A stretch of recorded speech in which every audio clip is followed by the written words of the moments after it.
you wanna bet that I can get you back inside your head before the summer ends and spread a little love.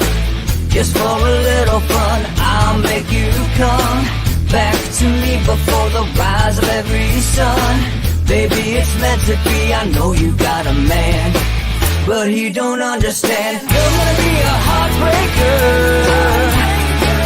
you're such a love taker.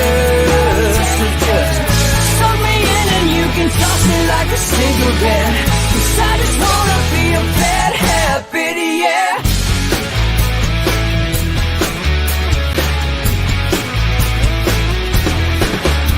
There's rhythm in our love, it's impressive, excessive. You can't make this stuff up. My chest beats, it's restless, wakes the neighbors up above. Yeah, baby, come and show me love. Baby, come and show me love, because you're gonna be a heartbreaker, you're such a love taker. So just suck me in and you can toss me like a cigarette, 'cause I just wanna be a bad habit, yeah.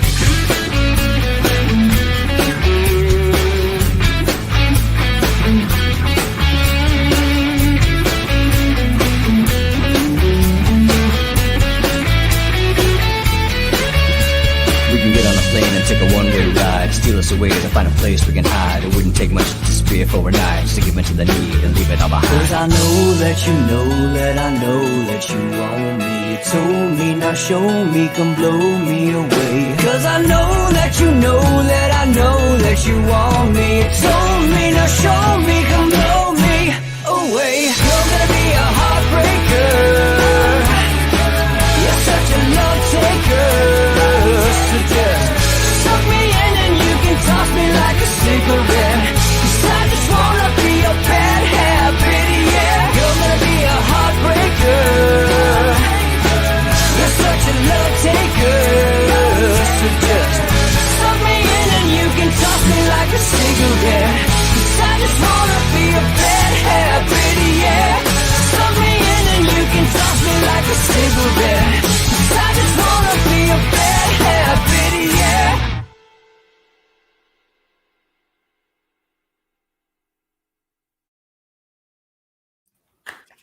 Monday, August 31st.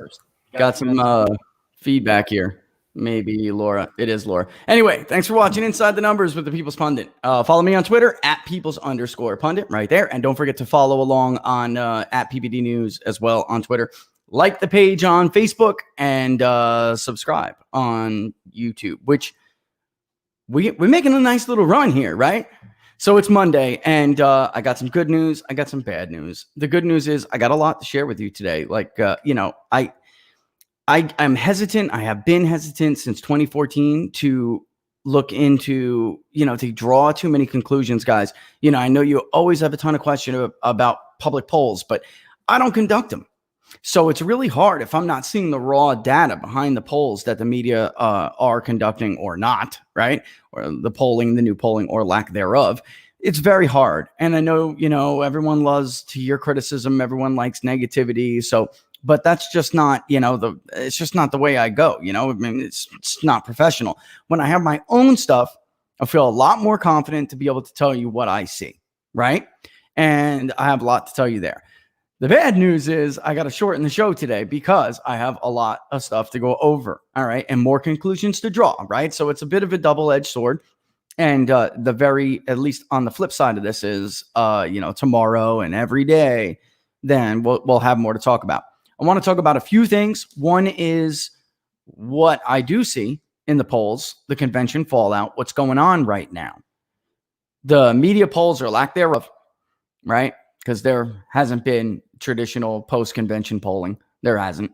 And then we did get some state polls out of Fox News today. But, if I was a Republican candidate and I was in single digits in a Fox poll, any single digits in anywhere in any state, I'd kind of be happy, right?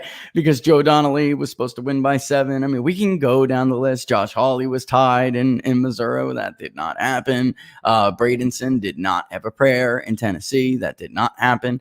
So, if I was going to get, I did look, the LA Times poll I did walk you guys through that last week on Friday. They did change their methodology. So we'll go over that. And also, this is what we're seeing. All right. Let me just break and get with it here. And then I also do want to talk about problems with polling. All right. Which is not really an industry secret.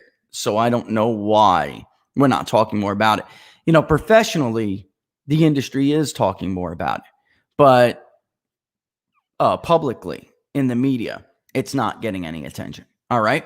So anyway, let's start off with what we know. What we know is, and I can tell you, Joe Biden nationally had a lead before these conventions started. And I mean, a pretty sizable lead. I don't know if this will continue, but there's a reason why they're changing their tune. In the last couple of days, so I would say from August 26th to August 28th, if I was Joe Biden, I'd want to have a bigger lead, but I'd like what I see. At least I know, going into the actual season, coming out of summer, then, you're feeling pretty good. At least summer polls they're weird, folks. There's just too many undecided people. You can't really get a lock on the likely voter electorate right away. So that's why they're so unpredictable. And then also, I mean, the fact of the matter is every given election season, there's a certain percentage of the electorate that truly is persuadable. And we're just starting to get a lock on them now. About, again, usually what they typically are, about 7 to 9%.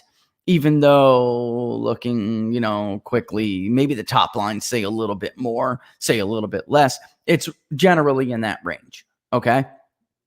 From the 28th to the 31st or 30th, I should say, because I'm just looking at them today. They're coming in as the 31st, but I'm looking at them today. So basically from those 2 days, here's a few things that happened. And this was Trump's trouble. It is, you hear about the media, they kind of like repeat something over and over again until they make it a self-fulfilling prophecy, right? And that's what happened here with Trump and Republicans in general. There is this palpable hatred of Donald Trump in certain suburbs and definitely, we're talking about metro suburbs that are closer to urban areas. They're also the most likely to respond to a survey. There is this palpable anger with them. And then there's another group in what are more traditional, what you as middle Americans may think is more traditional suburbs. All right. And that was, kind of the true up for grabs vote. And maybe they don't like Trump's style, and they would lean to Biden. That's the voter right there. And some of them even used to call themselves Republicans. All right. And maybe 8%, I would say, of Republican women, 8 to 12%, in these areas, we're open to the idea and are open to the idea of voting for Joe Biden. So that's where some of Biden's, and then there's more to it, but that's the heart of where some of Joe Biden's big leads were coming from. And that's also why you saw the white vote go in the direction it was going. Since the 28th to the 30th. And I warn people this happens. It does happen. And as we get into the fall, or close to the fall, when is technically the start of fall? September 21st or something, right? Like technically the solstice, right? Whatever. Or the solstice for winter, whatever, the fall. As we get into fall and, September, mid-September, late September, early October, then it is not uncommon for some of these more traditional groups to rush back. There is a realignment. And the question will be who gets their voters to the polls and who gets their voters to the polls and how big each of their realignments will be as a share of the electorate. There is no doubt that there is any given day, any of these days, 8 to 12% of the Democratic Party are voting for Donald Trump. All right. So roughly around there. And you look into it, and here's the funny thing. It's a more diverse coalition. If you open up the voter file and you look at Republicans on the voter file, they have overwhelmingly been white for a very long time. It's just true. Maybe 25%, 30% of Hispanics will call themselves Republican. And we're talking about single digits with black voters. there are some of these former Democrats that are more minority based and certainly working class whites, because Trump is doing very well with working class whites, especially males. All right. That is the group that you're going to see leave the Democratic Party. I mean, I don't foresee them going back. They look too locked in. And some of them, ironically, are among the most made up group out there. And then Trump was losing a similar amount of his base to Joe Biden. And that is the voter I was talking to you about before. Why Biden's lead was bigger nationally is because those very similar group of voters that are, used to be Republicans, let's call them, but they're not real. They were, what's the word I'm looking for? Because I don't like to generalize or characterize anybody in a negative light. They're just going to be Democrats in the future. They're going to be, unless the Democratic Party changes. Then there's this independent group, which is much, much, much more soft on either party. They have there's very loose party loyalty. And they voted for Republicans in the past. They voted for Democrats in the past. They were either undecided, and Joe Biden just had a larger share of those who were decided, or they were loosely, and I mean loosely, decided for Joe Biden. What's happened in the last couple of days is those voters have either gone from leaning Biden to undecided or undecided to Donald Trump. So there is definitely momentum there for Donald Trump, but he's got work to do. And there's just this group. And you could call it the media to, help this, because we asked them. I mean, you could see it. Like I told you guys last week, you get to know these people when you poll not only, the same kind of people over and over again, similar demographics. You get to know them. All right. But overall, there are the voter preference question. I don't want to jump the shark here. I don't want to jump the gun, actually, but the voter preference question and the voter intention, the voter expectations questions still have a disparity. There are more people who think Donald Trump is going to win than who say they will vote for him. At least that's what we're seeing right now. But you will see this all in more detail, which is why I have to shorten it today so I can get to work. All right. And then there's a couple. So I wanted to get that out of the way. Also, before we move on to, let's look at some stuff in the news segment. All right. There is no doubt there is big challenges. There are big challenges this election cycle. There are people that just aren't getting reached. I showed you the map last week on Friday. If you guys watched on Friday, it's oversampling year. I mean, really, it has to be done. Traditionally, this is some backward stuff this year. Traditionally, we have to oversample minority groups.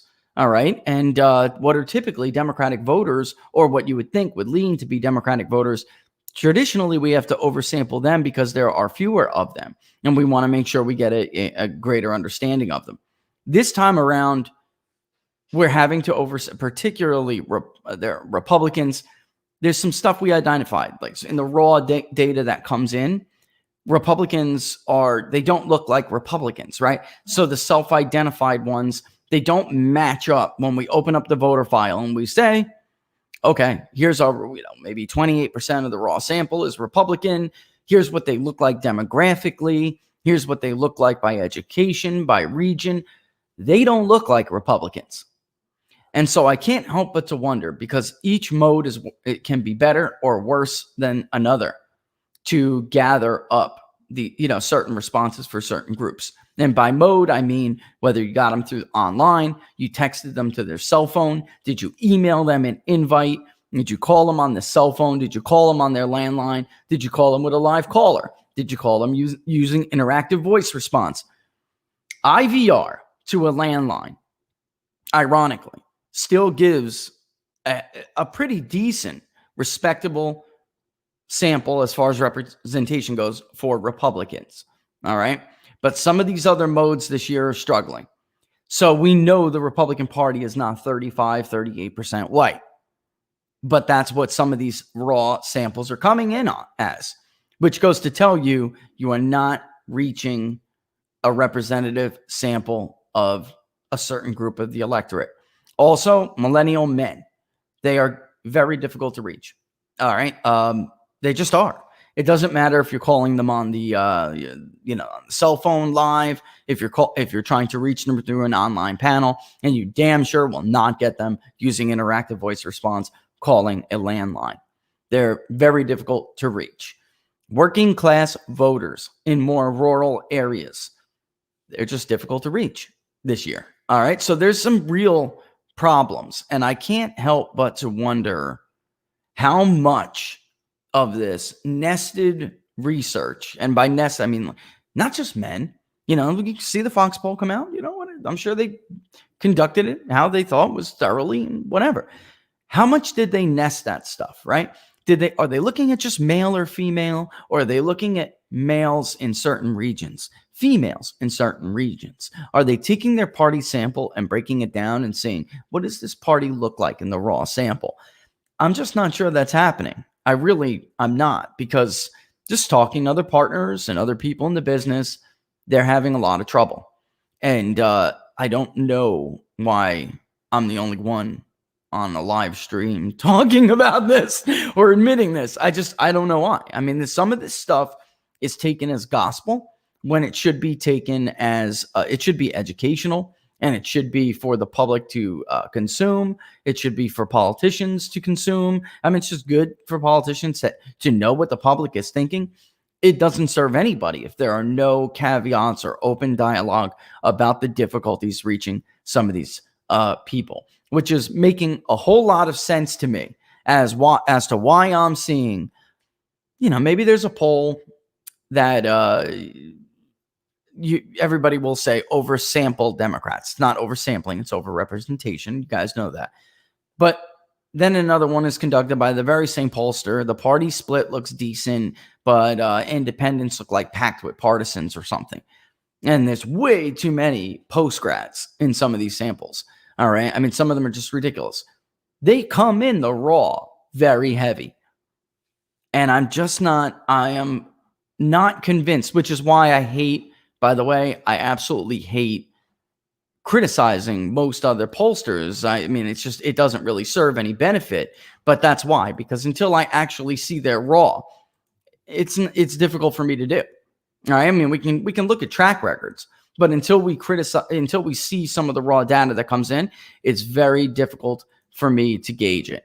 And listen, I saw in the corner of my eye, Barnes and I are going to be on, what are the odds, at 2:00 in the afternoon today, which is why I have to make this a bit of a shorter show, because if I do 2 hours here, 2 hours there, that's 4 hours of the day. And I got a lot of number crunch. I have a lot of data to process, and I just can't, I can't do 4 hours today.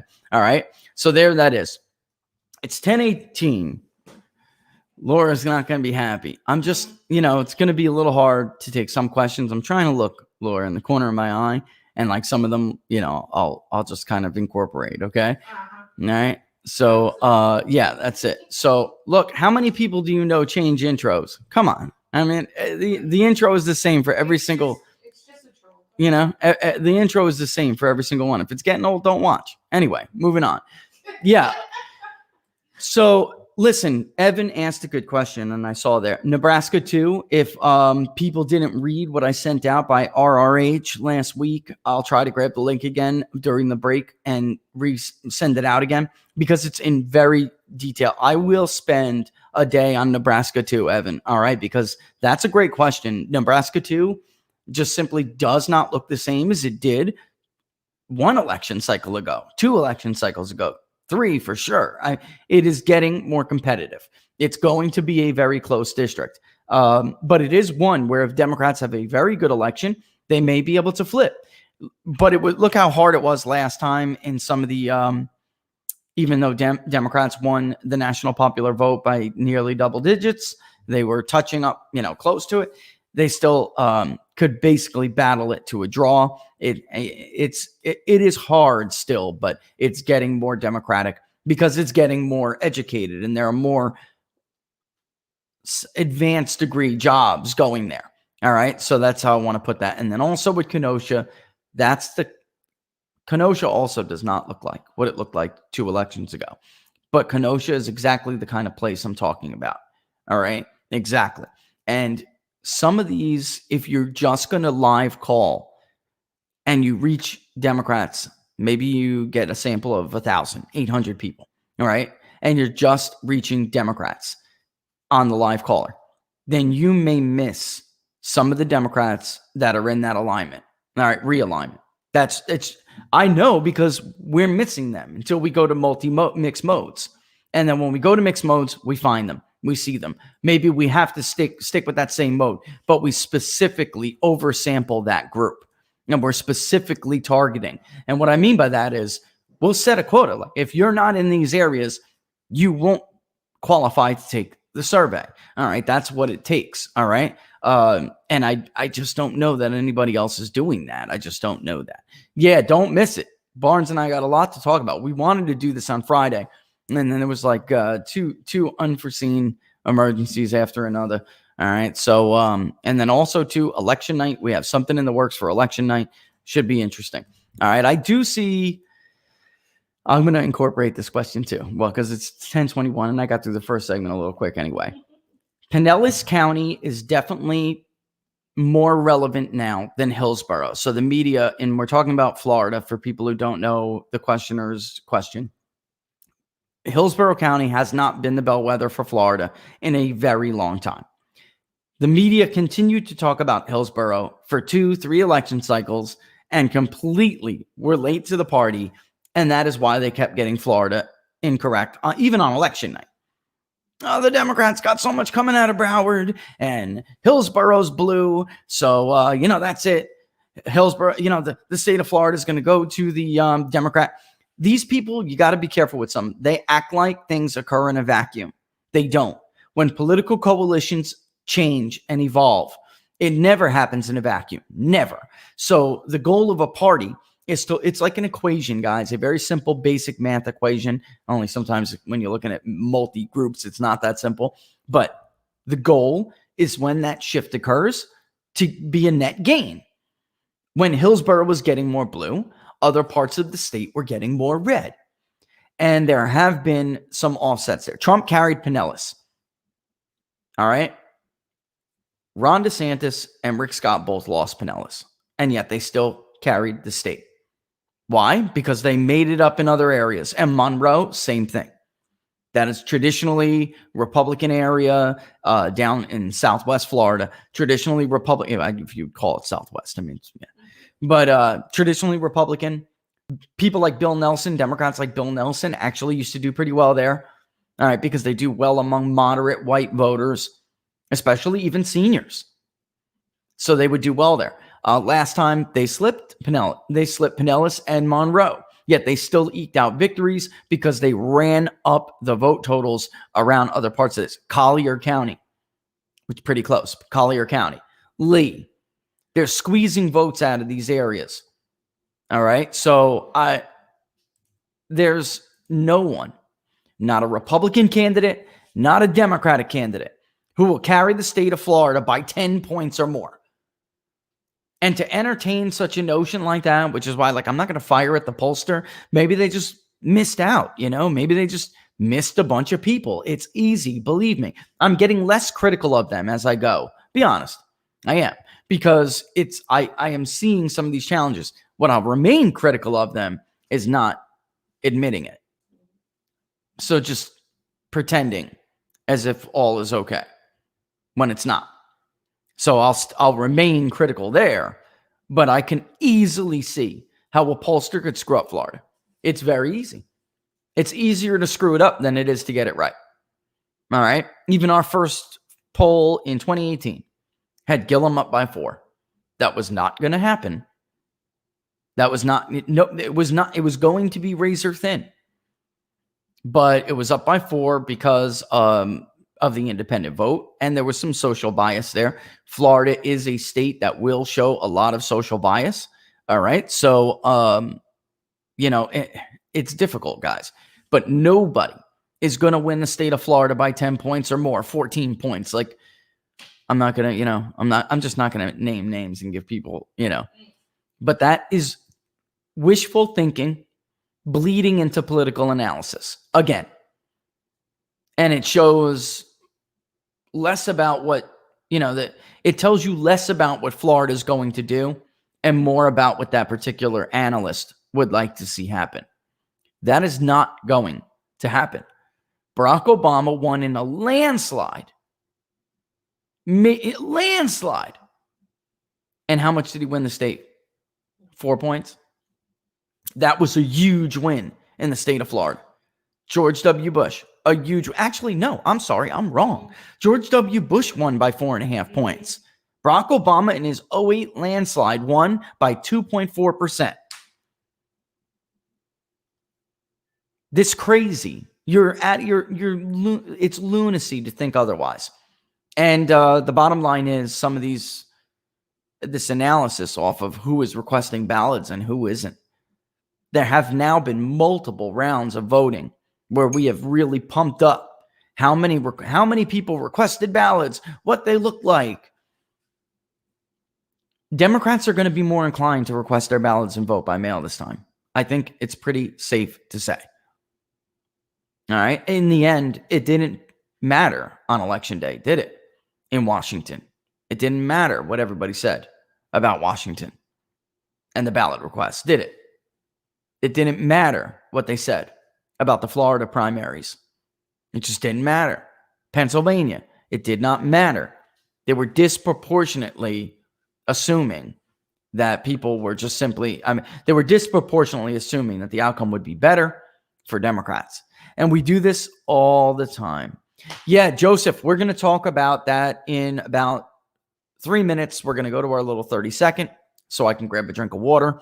And then when we come back, we are going to look at that article because it's important. I don't want to give away too much. All right. But Joseph, he brought up, I requested 100 ballots, Democrat in quotes, Democratic fraudster.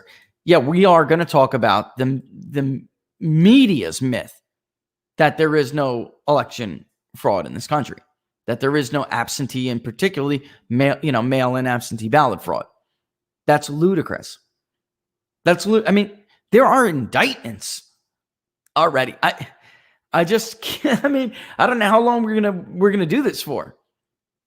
And I'm trying to do this not to sow some kind of like distrust and chaos, but because I am terrified that this is going to lead to a horrible election disaster, third world type of crap, and one side or both sides are going to be furious, and it's a nightmare. You know what? I'll let the fraudster say it better than me. All right, but we're going to go over that article because it was a great article.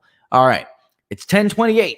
All right, you're watching Inside the Numbers with the People's Pundit. Follow me on Twitter at @Peoples_Pundit, and don't forget to like the page on Facebook, People's Pundit Daily, and subscribe to the YouTube channel, peoplespunditdaily.com. All right. And then the best way, of course, to support the show is to subscribe to PPD, which you could do by going to ppdnews.us/subscribe. ppdnews.us/subscribe. All right. I'm going to take a 30-second break. All right. To get some water. When we come back, do we have time? I don't know. We have time to do the economic stuff today. Friday, we went through Freewheeling Friday. And then after I was done, there was a ton of stuff I had to edit and get out. And the consumer sentiment index ticked a little bit higher, but it still beat expectations. And then, of course, we had personal income, which I did mention, but we didn't get to go over. And that, along with consumer spending, was higher than expected, higher than initially reported, because there were some revisions. And then the savings rate came down. We were seeing ridiculous heights for the savings rate, 30%. And now we're back down. I believe it was 17.8. But either way, all headed in the right direction. All right, so let's take a quick 30-second break. When I come back, we'll talk about that mail-in fraud story, and we'll go through those 3 bullet points again, because this is what's so important about this. We'll go through those 3 bullet points again, and then maybe we'll take a few. All right, hold on, give me 30 seconds.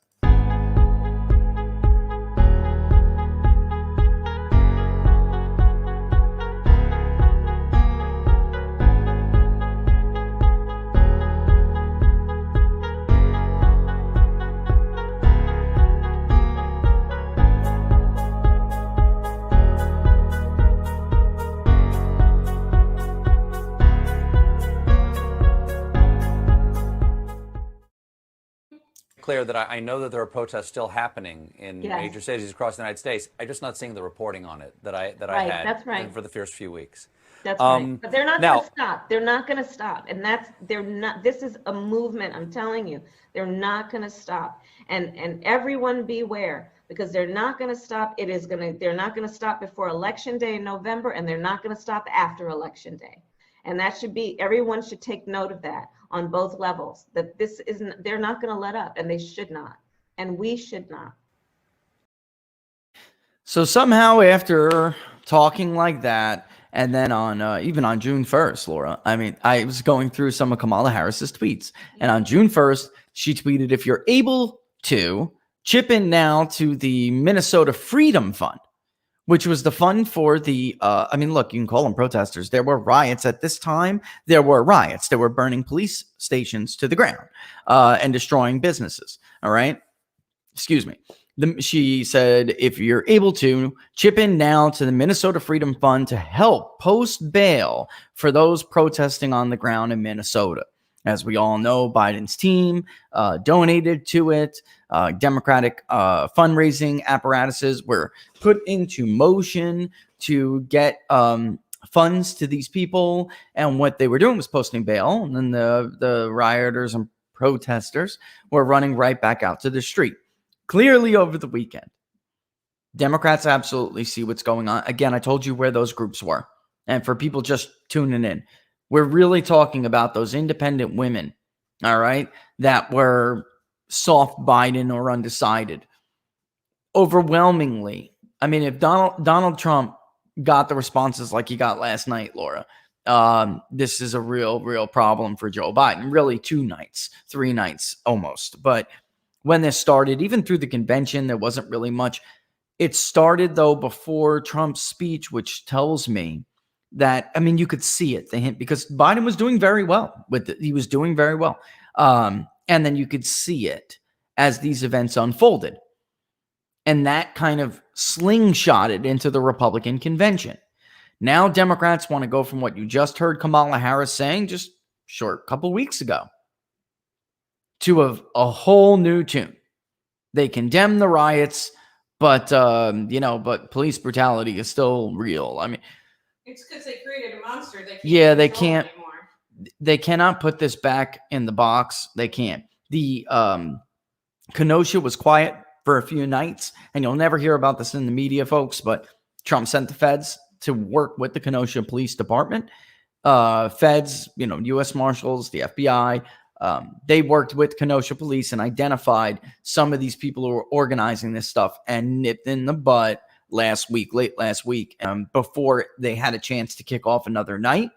That slowed it for a little bit, but now it's, from what I understand, they have to redo their efforts because they're trying to find out ways to continue this, to go about it. But Kenosha is a perfect example.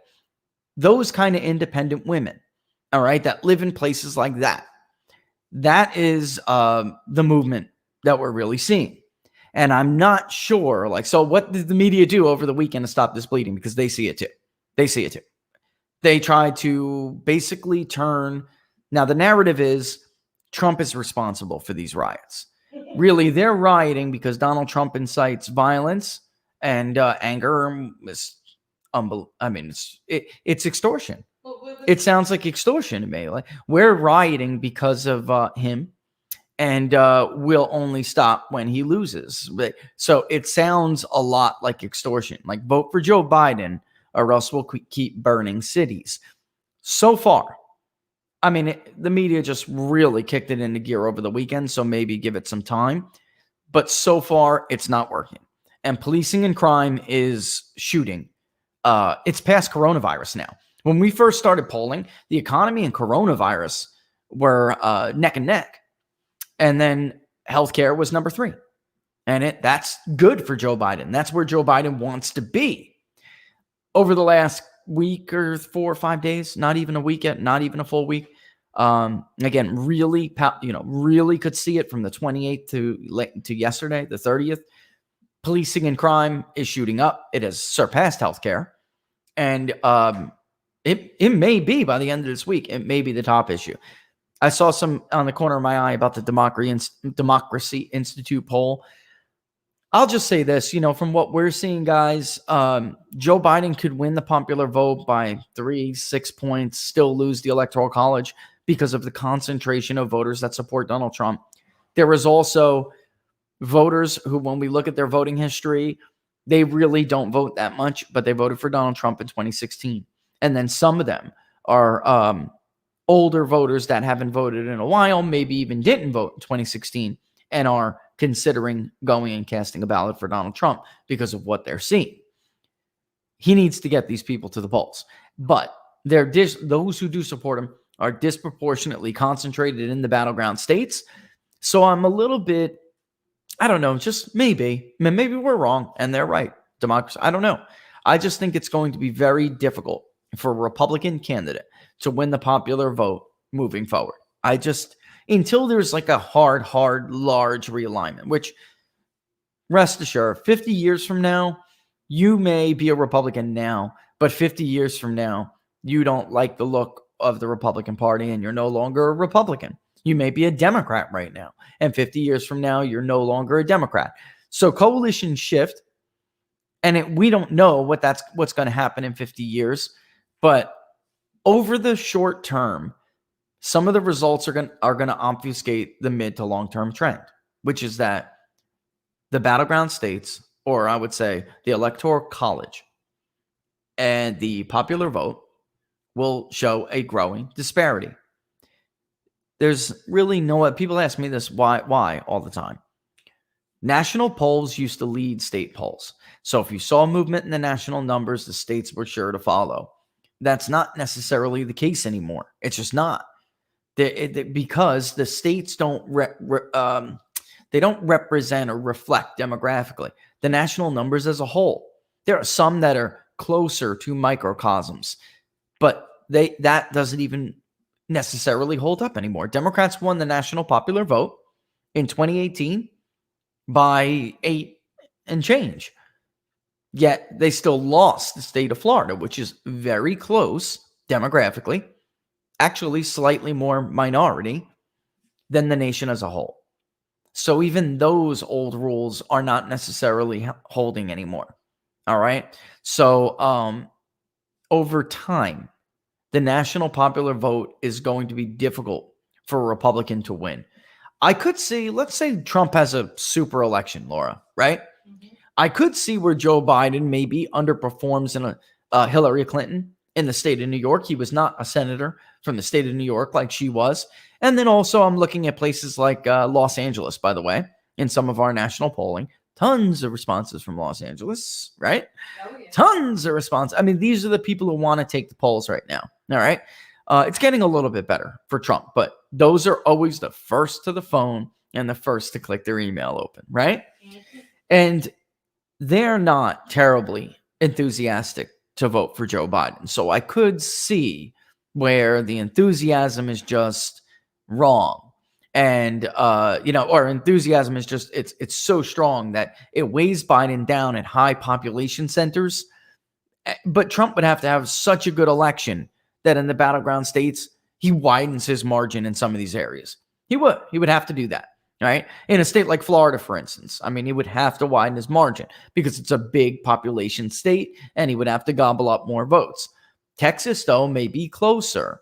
So, they really, offset it.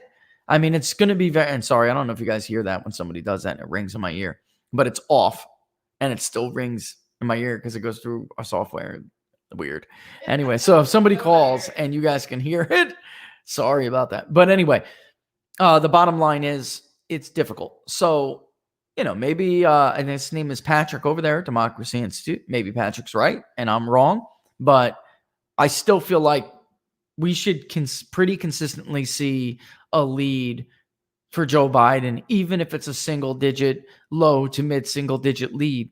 And that really won't tell us much, or at least not a lot, about the Electoral College, because Trump he's killing it among voters who are those Rust Belt voters. So I could absolutely see how I'm polling nationally right now. Maybe I come out with Biden 4, Biden 6, whatever.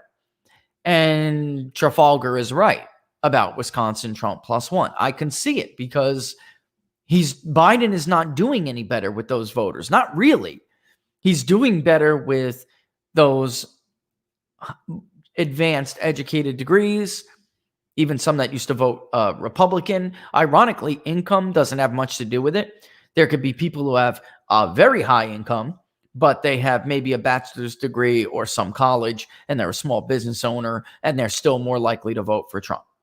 All right. So, yeah, I mean, until I see the sample on the ABC News poll, I can't tell you, I really can't. Apparently, Jack Lawton is telling me that my friend has wrote an article about Minnesota going red. That's Jack. What I'm telling you is Joe Biden is in the 20s with working class whites. The freaking 20s. I'm not kidding. That's terrible. And yet the white vote is closer overall than it was in 2016. That is because there are these and some of them they still will tell us they're Republican or they were former Republicans. All right, because we can look at your vote history in the primary, and you may say you're a Republican, and we can see what primaries you have voted in. You haven't voted in a Republican primary in 3 election cycles. So are you really still a Republican anymore, right? But people do that. And that's why getting a voter file-based sample, being able to data append to the voter file, being able to cross-reference or dedupe, we call it, with the voter file is very important. How many, Laura, just answer this question for me. I'm going to take your mic off. Or did you? Yeah. How many people lie to us? I mean, it's not school, but just do people lie to us? Okay, well, a lot of people lie to us because of the fact that they are really nervous to even answer truthfully now, especially in these times, the way everybody is reacting. And it's really funny because when we dig through their data, and believe it or not, you guys are data mined really badly. Just letting you know the truth. We see your voting record and we see how many times, you voted Republican, how many times you voted Democrat. Heck, we know how many times you voted, period. Yep. And so we know if you're actually really going to vote, or would you rather sit down, eat some ice cream and watch, Housewives of whatever state. That's very true. And especially those working people, they just, they get the first thing they do when they get home is when they may check their email. The last thing they want to do is take a stupid survey. So then we can't reach them. So we pick up the phone and we call them and bother them. And that's another reason why questionnaires cannot be that long. Those people will not hold for a 45 question survey. They're just not. That is who will disproportionately hang up. And you're left with 2 choices. Go and find them in the voter file and hope you were really talking to the person you think you were talking to. You confirm it, or delete their response. These are, again, I'm trying to talk to you guys about this stuff because these are the very real problems that we're seeing.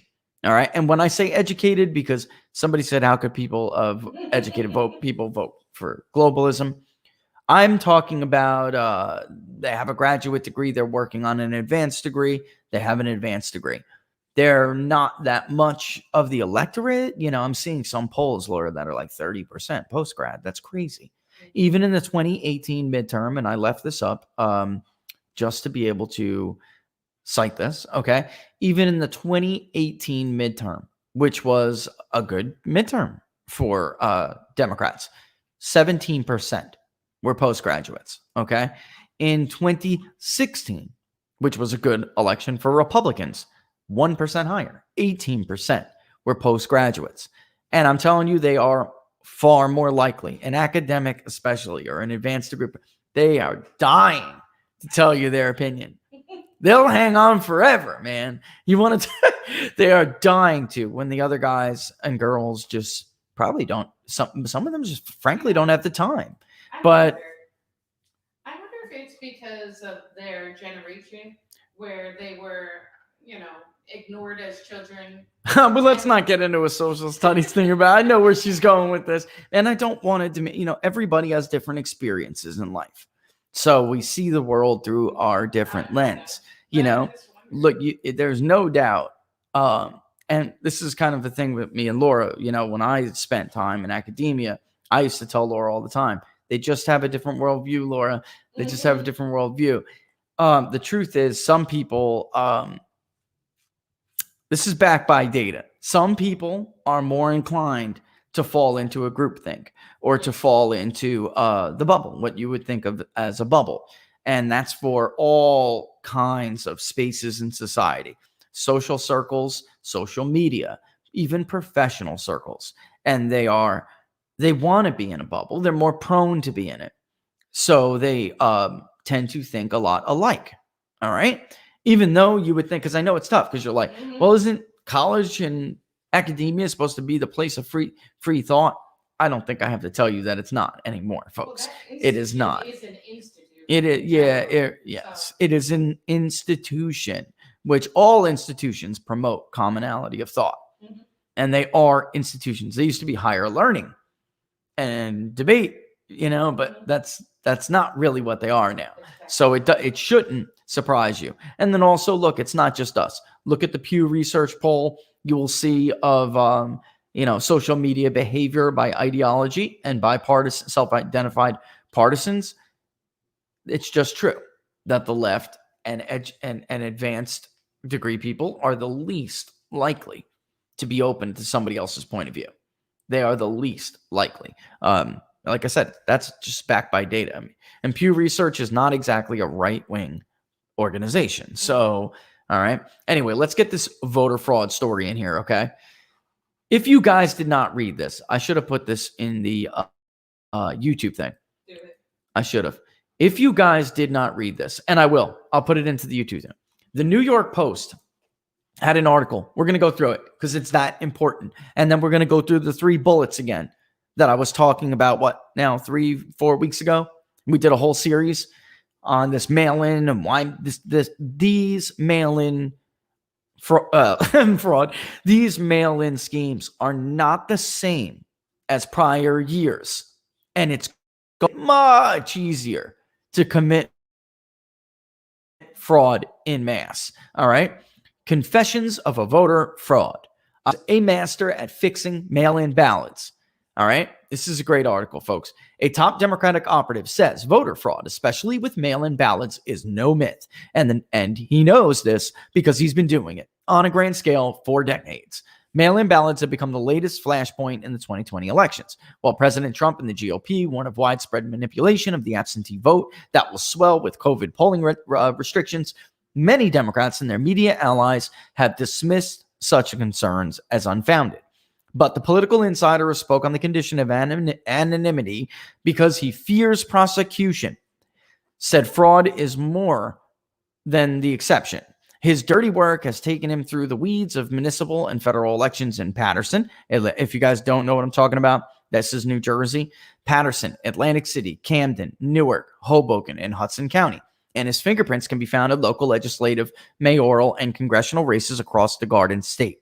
Some of the biggest names and highest office holders in New Jersey have benefited from his tricks, according to campaign records the Post reviewed. I just want to stop there and say something real quick. Paterson, a judge had to order a new election because 20% of the mail-in ballots were unverified frauds. Okay?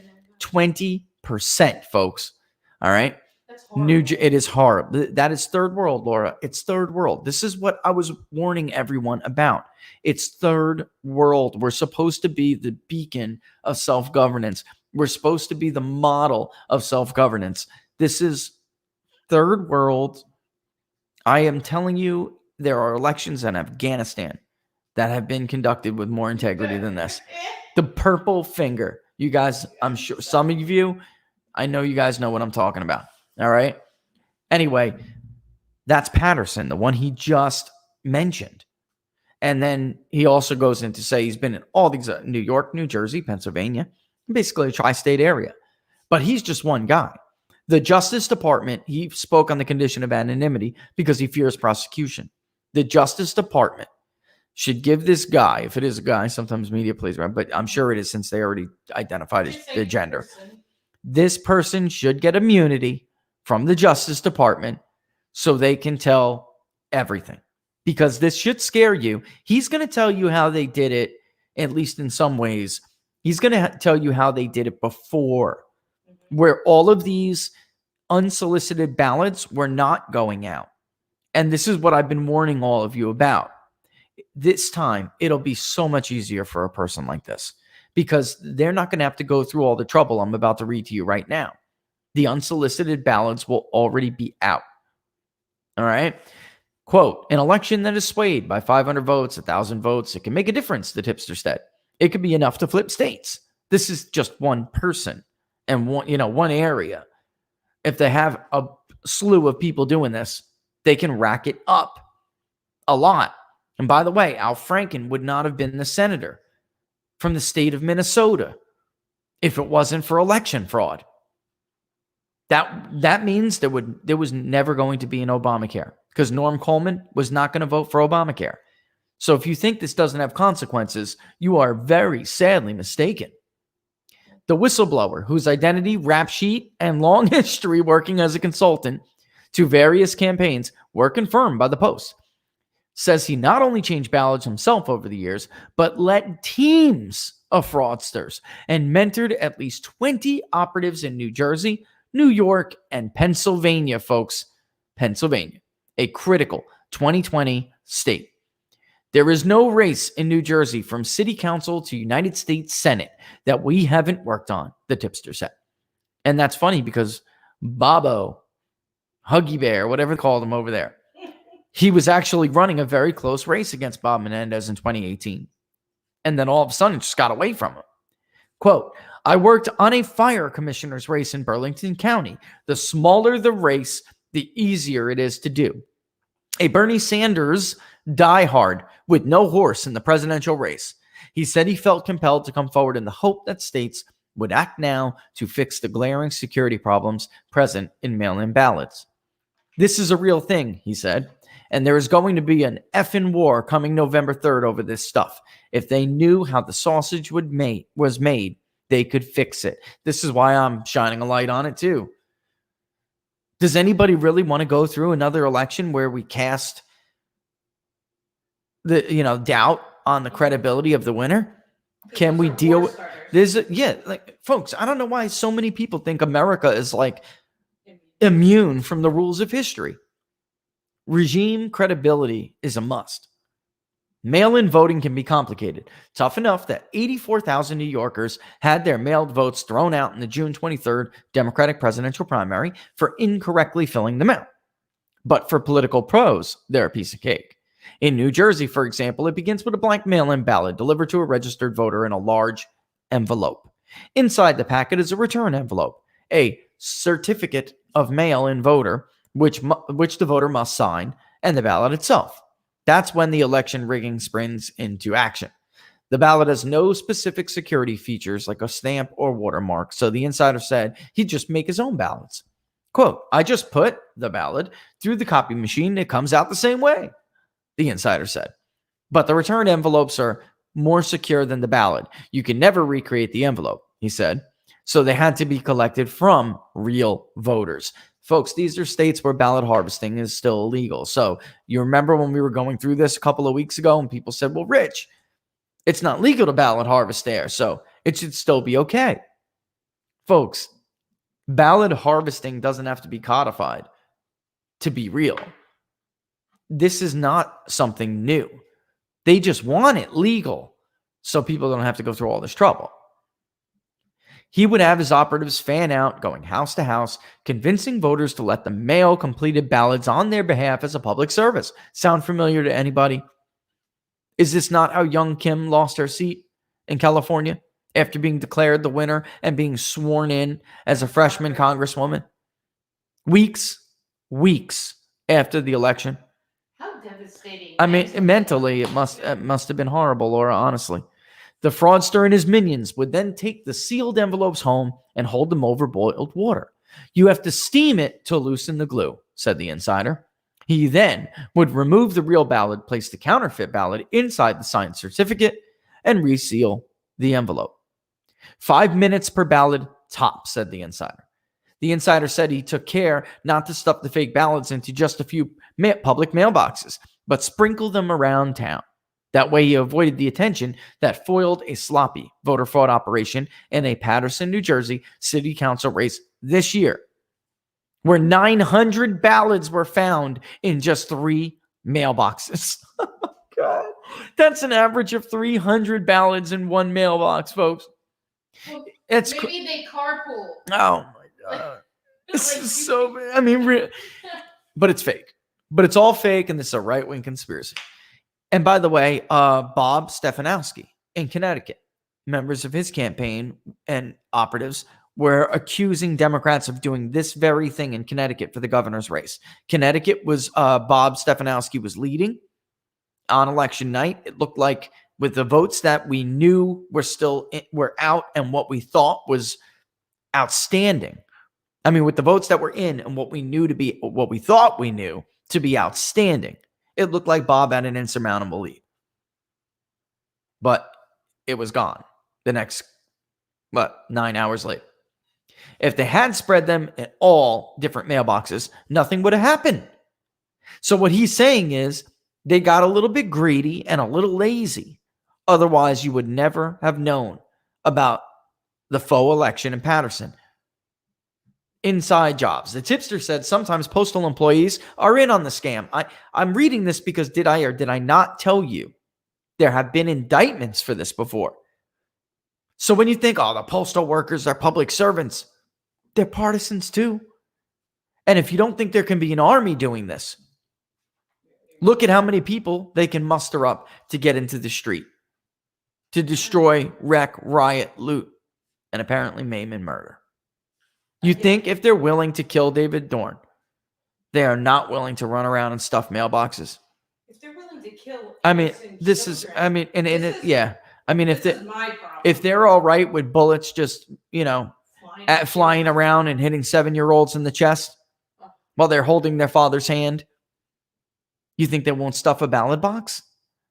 Look at everything we've been through this year, folks. Look at everything we've been through over the last 4 years. IRS employees tasked with safeguarding. That is the most classified information or the most secure, safe financial records leaked to hurt people.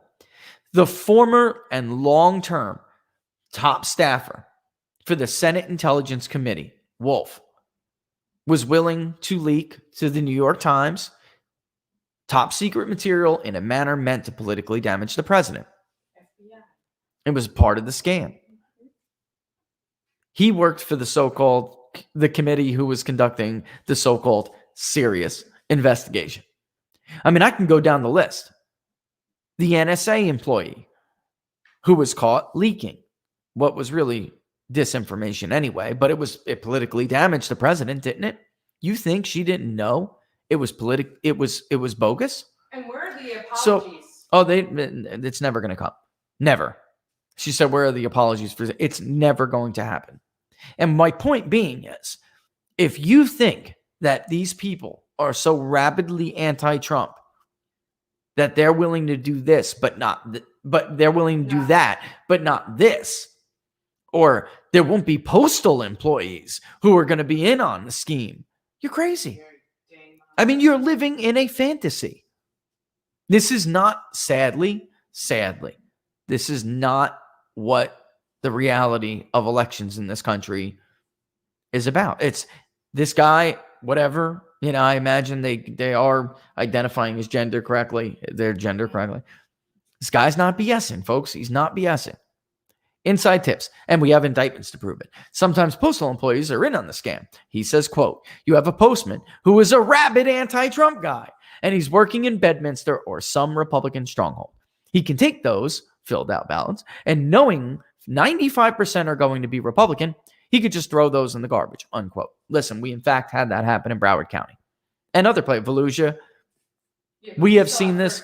Laura and I, over a decade, watching elections up close in Florida, that absolutely happens. And it's not just postal employees, by the way. Sometimes activists themselves, like these recruitment armies he's talking about, they'll go and they'll get them and toss them in the garbage.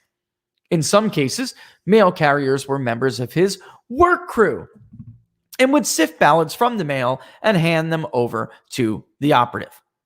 In 2017, more than 500 mail-in ballots in New York City never arrived to the Board of Elections for races that November, leaving hundreds disenfranchised.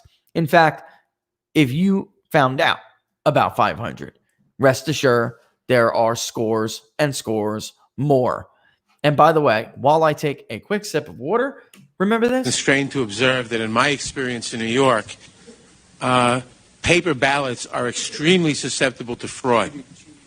And at least with the old clunky voting machines that we have in New York, the deliberate fraud is way down compared to paper. When the machines break down, they vote on paper. We've had real problems. So there's got to be a way. There's got to be a way. I'm simply observing that as a problem. There's got to be a way of getting the best of our methodologies. But in fact, the MIT studies have shown that hand-counted paper ballots are among the most reliable. And at least if there's a miscount, you can discover it. You can't discover miscounts with these then machines. Maybe optical scan with paper. I want a paper trail. I want paper somewhere. But pure paper with no machines, I can show you experience which would make your head spin. And we thank you for... All right, so he's like, take your MIT study and stick it up your butt. I've been in New York City and involved in politics for decades. And I'm telling you, this happens and this is how it's done. What she's not understanding is that the ballots themselves, it doesn't matter how many times you go over them with the paper trail. What she doesn't understand is that the ballots themselves are not legit. She's not getting that. What she's not understanding is when the ballots themselves are filled out and mailed in, a postal worker or an activist could just take them and throw them in the garbage. What she's not understanding is when there are physical ballots, people dumpster dive for them. And in fact, when the Arizona Republican Party commissioned a study after 2018 to see what happened with that last batch of 180,000 ballots in Maricopa County, Sinema was losing Maricopa County until those ballots broke for her overwhelmingly.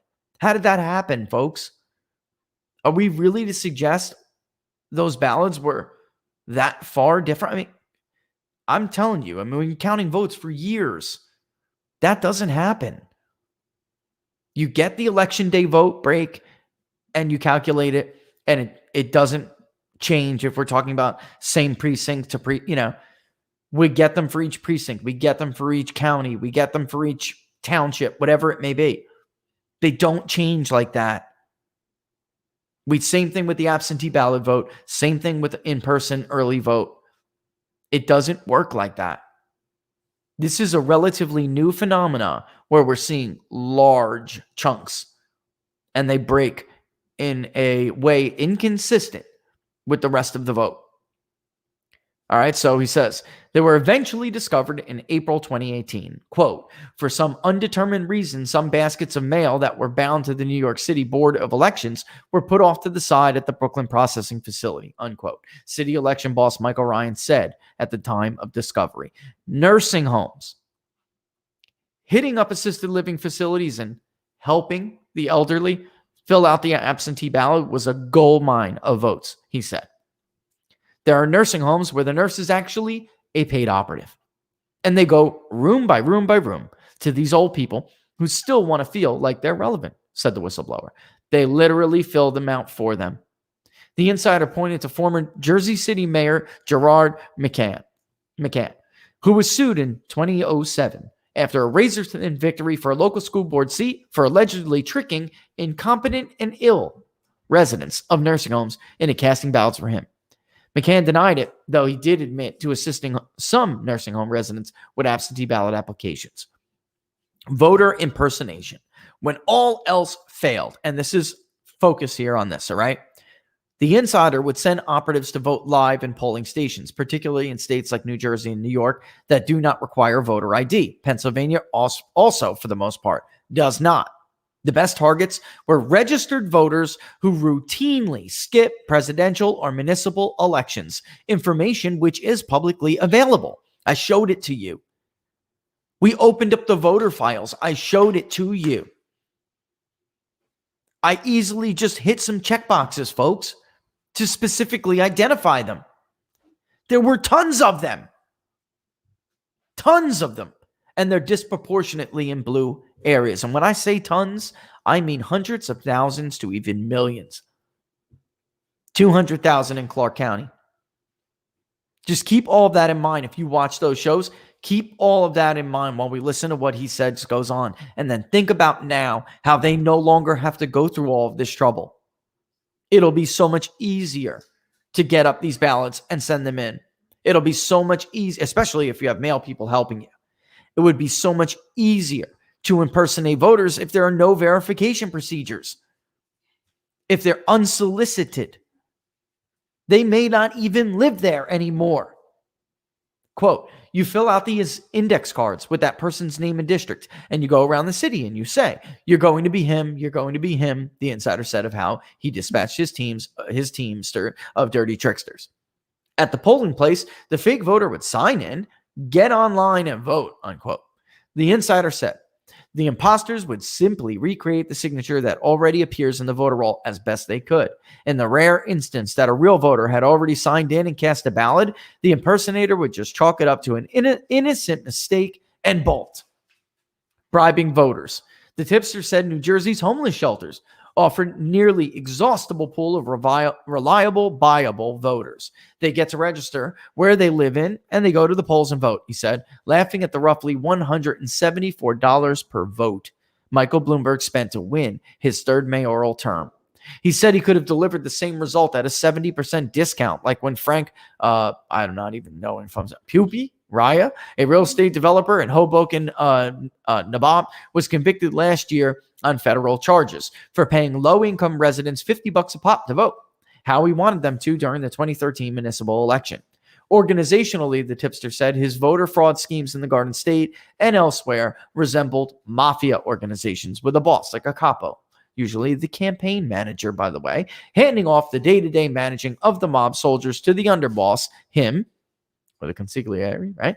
The actual candidate was usually kept in the dark deliberately so they could maintain, quote, plausible deniability. The candidate was, but the managers were not. With mail-in ballots, partisans from both parties hash out and count ballots at the local board of elections, debating which ballots make the cut and which need to be thrown out because of irregularities. The insider said any ballots offered up by him or his operation would come with a bent corner along the voter certificate, which contains the voter signature. So Democratic Board of Election counters would know the fix was in and not to object. Quote, it doesn't stay bent, but you can't tell it's been bent, the tipster said. Until the certificate is approved, the ballot doesn't matter. They don't get to see the ballot unless they approve the certificate. I invented bending corners, he boasted, saying once the fixed ballots were mixed in with the normal ones, the bed was made. Once a ballot is opened, it's an anonymous ballot. While federal law warns of prison sentences up to 5 years, busted voter frauds have seen far less punishment. While in 2018, a Texas woman, we covered this, was sentenced to 5 years, an Arizona man busted for voting twice in the mail was given just 3 years probation. A study by the conservative, oh boy, everyone's going to go, Heritage Foundation found more than 1,000 instances of documented voter fraud in the United States, almost all of which occurred over the past 20 years. Quote, there is nothing new about these techniques, says Hans van Spakovsky, a senior legal fellow at Heritage who manages their election law reform initiative. Quote, everything he's talking about is perfectly possible, unquote. The City Board of Elections declined to answer post questions on ballot security. Well, I bet they did. I bet they did. Now, keep all of that in mind and check this out again. Everyone gets a ballot. Let's go over the three outlines again of this reason why this year is not like prior years. And you heard from this person, which again, they should absolutely give immunity to, so he could come public and actually tell this story, like on Fox News Sunday, if Chris Wallace ever had the gall to do it, on Tucker Carlson, who absolutely would do it. I don't think that the legacy media would even book this guy, right? Everyone gets a ballot. In prior years, ballots must be requested, and inactive voters must update their info. even deceased, change of address flags, change of name flags too should be on that, and other inactive voters will receive ballots, unsolicited ballots or ballot requests. That'll make their lives a whole lot easier, folks. A whole lot easier. All right? Especially because you can find out who's who. You can. I showed you in the voter file. I identified those 200,000 voters in Clark County with the push of a button. No verification procedures. Democrats do not want signature match or other verification standards often required by law. And as you just heard, even when it is required, they're all in on the scheme. It doesn't matter. If she wasn't stopped in 2018, Brenda Jones would have counted those bogus ballots in Broward County, and she would have flipped the Senate race. Absolutely. All right.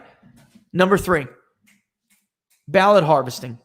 Even in states where harvesting is illegal, Democrats want to use tax dollars to fund ballot harvests to retrieve votes. So they want a moratorium on bans, codified bans. And then they want to use your tax dollars to fund it. And even in states where they won't get, this is the thing, Laura. You heard what he was saying. Everybody, you heard it if you were listening. They are harvesting anyway, even in states where it's not legal. They are doing it. They're doing it anyway.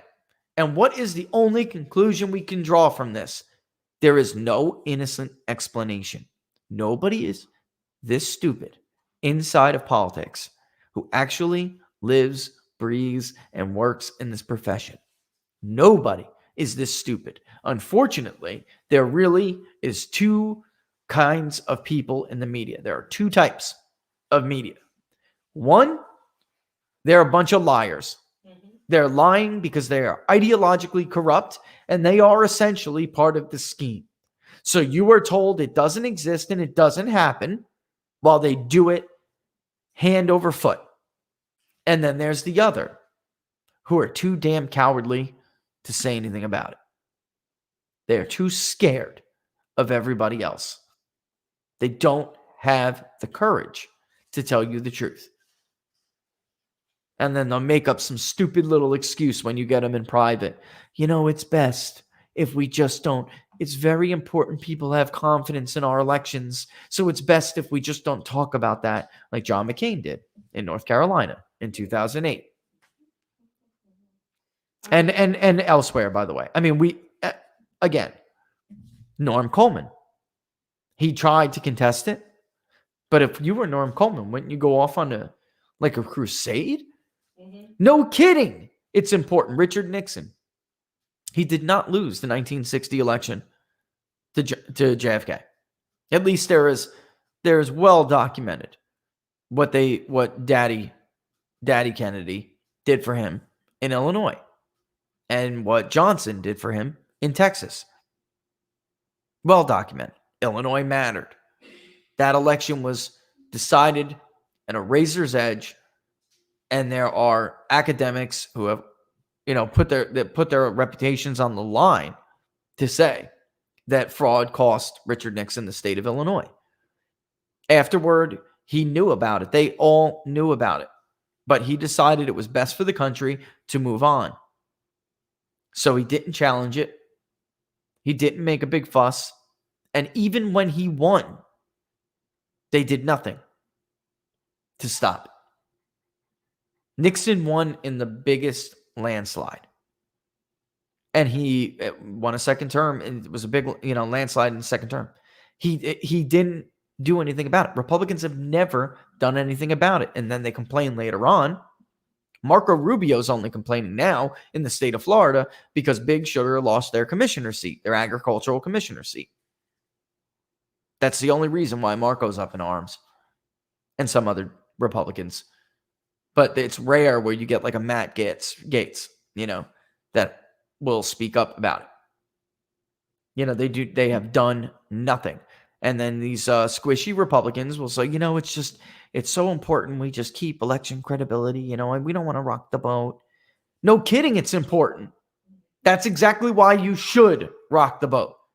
Because 4 years, for 4 years, there are still people who believe that this president colluded with a foreign leader to steal an election that he lost. I mean, folks, you can argue on policy all you want. You can say you don't like how Donald Trump's immigration policy works. You oppose it because of A, B, and C. You can say, I'd rather tax more people. I don't agree with his tax cuts. I want to open my wallet and give more. I feel like I should be giving more. Knock yourself out. You can write a check to the Treasury. But you could oppose that. That's a policy disagreement. But when you step into the deep end and you start talking about how he was not elected legitimately, and some Republicans did it with Barack Obama, there's no doubt. There were questions, and but Obama won that race pretty handily. But they don't do it like the left. I mean, look, they never accused Barack Obama of being a traitor and an asset of a foreign government.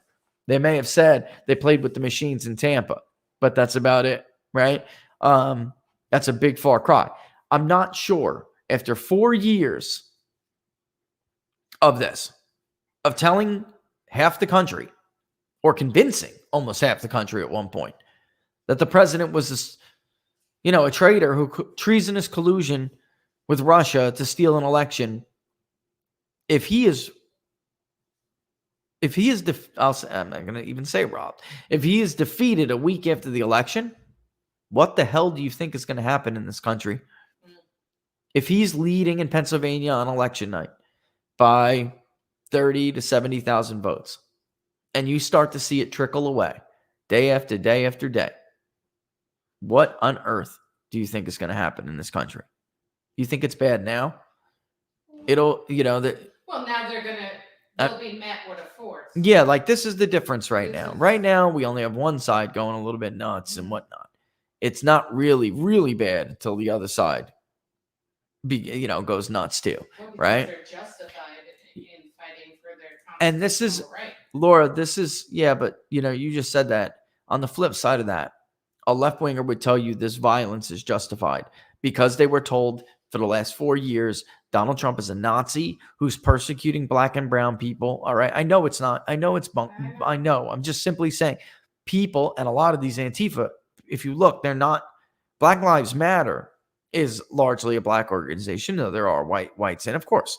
But Antifa is like very much your, spoiled upper class suburban white kid who has, I mean, they are. I mean, if you guys have ever seen them, that's what the group is. And I'm just simply, they would tell you that it's justified. And it's the same thing with what you were hearing about with the postal workers. This is the danger of all of that, because if you tell people for 4 years, this Nazi stole an election, then aren't you in fact telling them, aren't you in fact green lighting violence against them? Because you would actually be the moral and virtuous one if you were doing that. Same thing with the postal worker. You're not breaking the law because you're a bad person. You're junking those ballots because you're doing the right thing. He's a Nazi and his supporters are racists. I'm just saying because look, James Hodgkinson, he fully but that's irrelevant. It's the rhetoric that matters, babe. That's what I mean. It's the rhetoric. Just like it was the rhetoric for James Hodgkinson. What you said is, where are the facts? The shooter, Steve Scalisi's shooter, he didn't have any evidence Donald Trump was a traitor. He wrote right on Facebook, sharing a petition to change.org, which before Facebook scrubbed, we took pictures of, along with other stuff that he had on his Facebook page. He clearly believed Donald Trump was a traitor who colluded with Putin, and he flat out said, we have to get rid of him and those who enable him, or something, along those lines. A couple of days later, he shot up the baseball field. So this is like, in his mind, he was doing a noble act, because it's like there are Nazis on the playground. Why isn't anybody doing anything about it? These Republicans enable this Nazi. So I'm going to get, I'm going to get my van and I'm going to go gun down the House Majority Whip of the United States of America. But this is what, unfortunately, we're not seeing. They don't understand when they make these remarks. All right, look, it's 11:21. Let's take a 30-second break. When we come back, I'm going to take a few questions and then we'll peel. All right?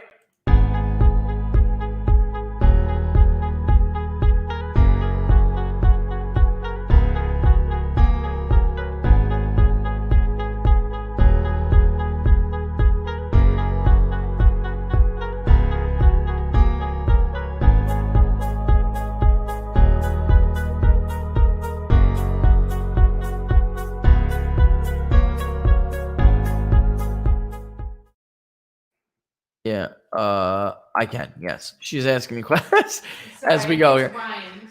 All right, I can answer one that I just saw in the corner of my mind. Pennsylvania will start voting very soon, folks. Very soon. Less than 2 weeks, actually, if I remember correctly. Early voting, absentee ballots beginning 50 days prior this year. Just grabbing right in 50 days prior to any election. Voters can get their ballots. Yeah, people are talking about Portland. For those of you who don't know, there was a Trump supporter. The president retweeted it this weekend. There was a Trump supporter who was murdered over the weekend for being a Trump supporter. I would like to say, how did we get here? But we all know, if you guys watch the show, we all know how we got here. Don't we? That's how we got here. The big media hate machine is how we got here. They're not only going to allow Team Biden to blame the violence on Donald Trump when they are funding it, quite literally funding it. In the literal sense. Literally funding it. They're not only going to do that, but they're going to help spread more hatred by doing that. Because part of the Democratic argument is that justification that we just talked about. That in fact, he is a racist and he wants white people to hate black people and vice versa. So it's him causing this, and the rioting will not stop until it's over, So to answer one question, voting begins 50 days prior to any election this time in Pennsylvania. All right. Yeah, he was executed. I mean, they executed this guy in the street. He's not a kid. This guy. There's just no doubt. And then the Ted Wheeler, the Democratic mayor, had been for weeks and weeks and weeks, for months actually, had been slamming the door shut. Donald Trump reached out his hand. He slapped it. I don't need your help. There are 428,000 tweets recently and mentions with hashtag Biden riots, and yet Twitter continues to knock it off their trend. I'm not even kidding. There's they keep popping it back up though, because users I'm talking about, they keep popping it back up. So I mean, his name was Jay Bishop, for those of you who don't know. The one who was I'm 100% Antifa. All right. So the suspect was shouting, I'm 100% Antifa. All right. He had a Black Power fist tattooed on the back of his neck. There's just, I don't know what the hell the media is talking about. I just don't know. The problem is they're making it when you have a handicap like this, when you handicap the system like this, you're breeding more resentment. I once went, and for those of you who don't know and don't remember me doing this, I once went to a Richard Spencer event, all right, in UF to cover the one at UF. They were chasing Phil Keating from Fox News down the street and pelting him with stuff, all right, calling him a Nazi. You're a Nazi enabler. And in fact, we have that video. I should get it. But they were pelting him. There were people there who were, I mean, I don't want to say, they just came to see what the deal was and what the fuss was about. What I'm saying is this handicap, this hate machine, they actually draw more people to it. Because if you're handicapping and people are looking with their own eyes at something, but you're only telling one side of the story, they helped Richard Spencer that day. I swear they did. There were people who followed or liked what Richard Spencer had to say, who brought family members there who were not on the Spencer train. And sadly, we talked and interviewed some of them. And they were like, I came here because I'm worried about my son. I'm worried about my son. I don't know, what he's listening to, the filth and garbage that he's listening to out of the mouth of this guy. But after seeing these mobs, these angry mobs, I can't help but to think he's got a point about some of this stuff. It was terrifying. There was myself and a guy from the Daily Caller, and we were like terrified. We were share interviewing, We were terrified because there were people who were opening up their minds to the stuff he was saying because the crowd was so repulsive. It was so bad. And they were attacking anybody. I mean, they were lumping up anyone who didn't scream him down, shout, throw stuff, get violent, get physical. Anyone who wasn't acting like them was lumped into Nazi categories. It was something. It was something, folks. I gotta tell you. You know what? I'm gonna play this real quick. All right, I'm gonna play this. Actually, this is what happened to Phil Keating.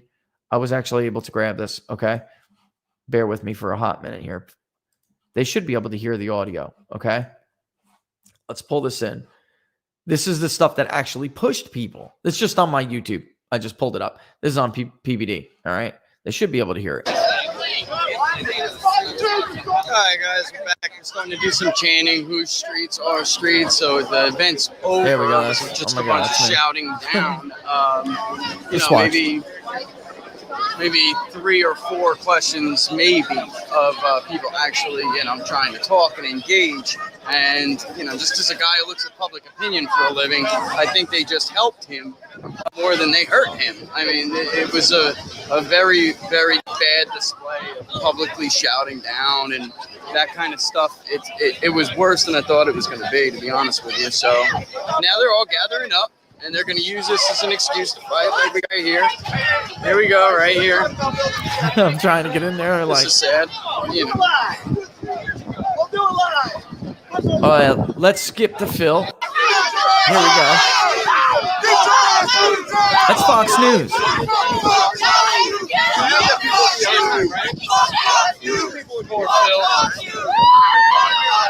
Warning, dirty language. Let a crazy guy talk. Y'all can't push everybody now. Fuck Fox News! This guy's done hurricanes. This guy's done hurricanes. He's done riots. You can't walk down my alma mater's main street to do his goddamn broadcast.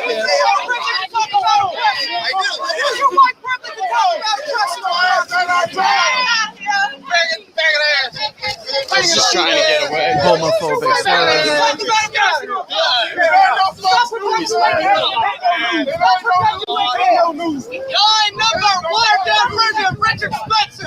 That's it. I wanted you to hear basically that right there. You're all nothing about a watered down version of Richard Spencer. Okay. And I should have said viewer discretion advised. I forgot.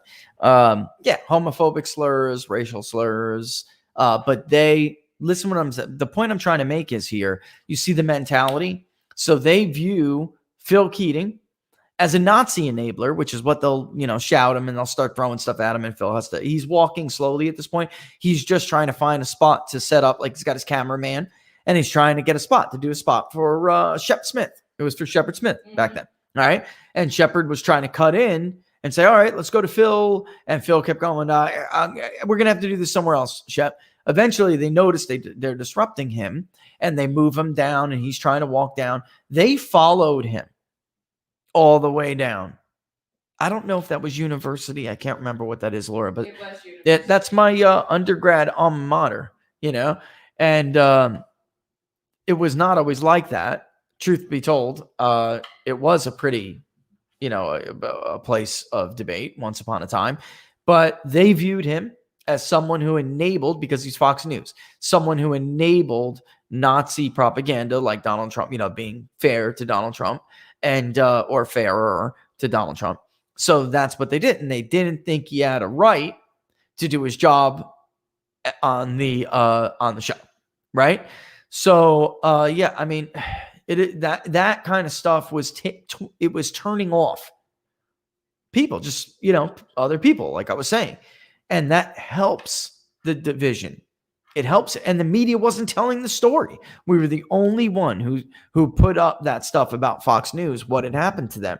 You would think that the media, given how much they said, right, about Donald Trump being a threat to the First Amendment and the freedom of press, you would think that they would have stuck up for Fox News and covered what was essentially, that was anti-First Amendment. I mean, that is it doesn't matter what Richard Spencer believes as long as he's not advocating violence against somebody. That's unfortunately, I mean, it is fortunate though. Freedom of speech is not for popular speech.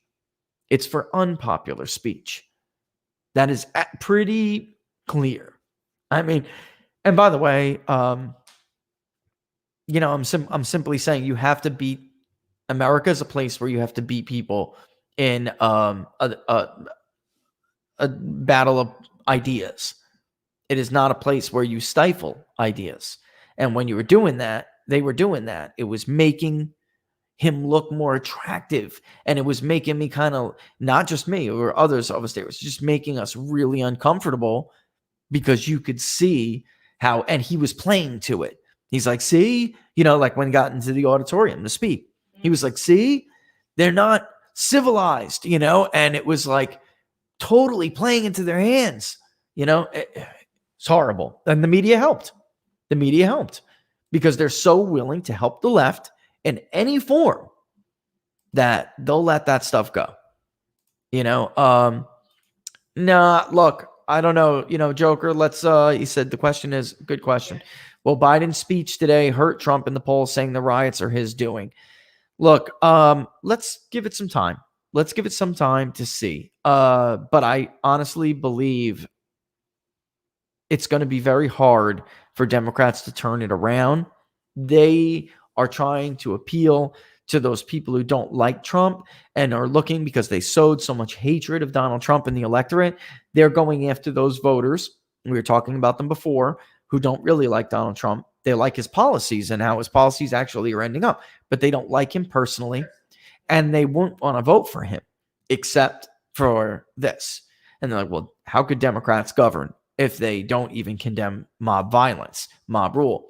So what they're trying to do is appeal to the person who want to blame Donald Trump. So they're trying to give them a reason to blame Donald Trump for the violence. And, we'll see though. We'll see. I think it's a little hard for most of the people who have been moving over the last couple of days. I think that ship may have sailed. I think Biden bled from look, I'll be honest with you guys. I don't want to give away the results, but Biden had a nice lead. He had a nice lead. He bled overall net 6 points over the course of those couple of days. All right. And that's bad. That's a free fall. That is and it was being driven by people. Maybe they thought the economy, maybe they thought coronavirus was the number one issue. Coronavirus, those are Joe Biden's best voters. But that switched over to law and order. And Trump is overwhelmingly winning the voter who says law and order is my top issue now. All right. So that's what is causing the bleeding.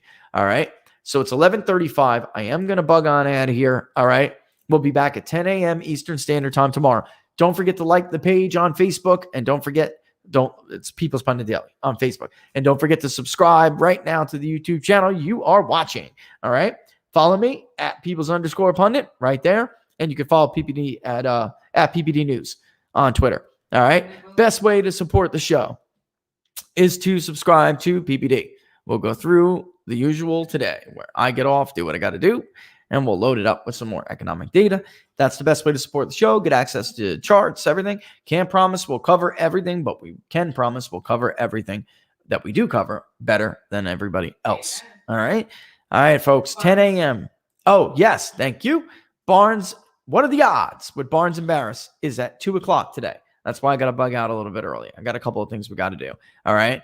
And don't miss it. We're going to talk about the betting odds. We're going to talk about everybody's shifting sentiment, what we're seeing in the polls. We'll get into more detail about it.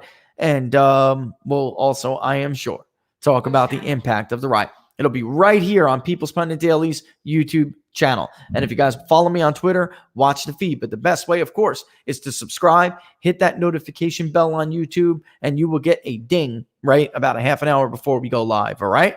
So again, 10 o'clock tomorrow morning, Eastern Standard Time. We'll be back with Inside the Numbers. But don't forget to catch Barnes and Barris today at 2 p.m. Eastern Standard Time.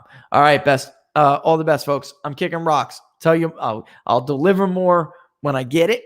I'll deliver to you tomorrow.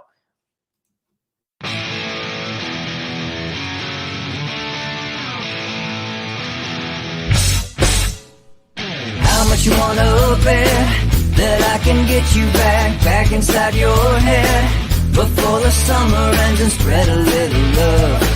Just for a little fun, I'll make you come back to me before the rise of every sun. Baby, it's meant to be. I know you got a man, but he don't understand. You're gonna be a heartbreaker. You're such a love taker. So just suck me in and you can toss me like a cigarette. 'Cause I just wanna be a bad habit, yeah.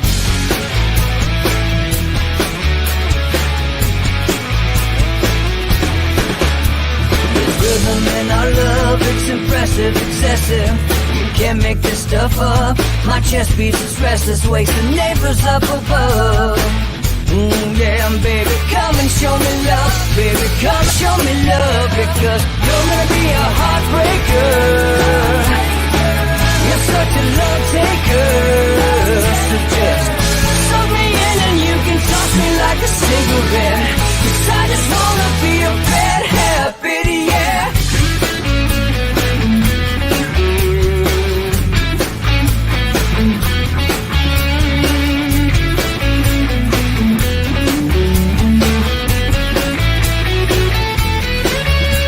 We can get on a plane and take a one-way ride, steal us away to find a place we can hide. It wouldn't take much to spear overnight, just to give into the need and leave it all behind. 'Cause I know that you know that I know that you want me. You told me, now show me, come blow me away. 'Cause I know that you know that I know that you want me. You told me, now show me.